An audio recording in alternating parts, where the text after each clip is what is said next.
1927. In 1927, my wife, whose name is Shterna, her grandmother, at that time, stopped having children. She couldn't have children. For 14 years, she no longer had children. She was trying, but for some reason, God did not grant her a child. So she went, after 14 years, she had at the beginning, but then it stopped. She traveled to Leningrad, where the previous Lubavitcher Rebbe was, and she went to him to ask for a blessing. Now, at that time, she went to numerous doctors. Some doctors said they could operate, and perhaps she would have success.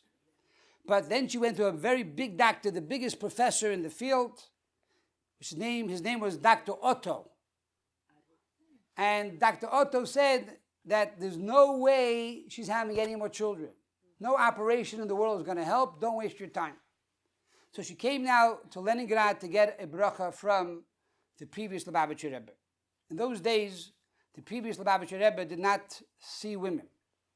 So if you wanted a bracha, you went to his mother, Rebbetzin Shterna, and you gave her the pan, the kvittel, and she went into her son and asked for the bracha. So my wife's grandmother, Rebbetzin Chayitzirla, went to Rebbetzin Shterna, and she asked for a bracha for children and whether or not she should undergo the operation.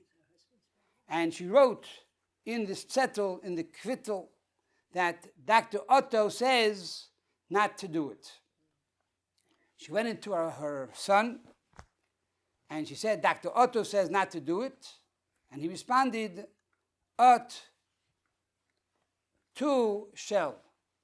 At tu shell, which means in Russian, he could jump in the lake, and don't worry about him, and she should do the operation. And that was the answer.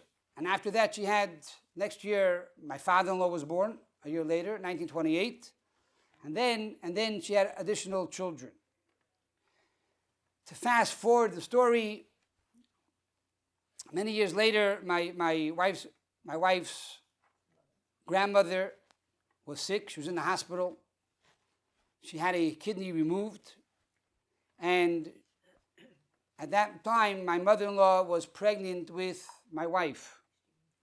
And when my wife's grandmother, Rabbi Jacob, was in the hospital, she told my mother-in-law that she feels if she gave birth to a girl, she should give the name of Shterna, of the Rebbetzin, being that the Rebbetzin was very close with her, and she gave her a bracha years ago to have children, that this would, in her merit, bring down additional blessing for long years and long life.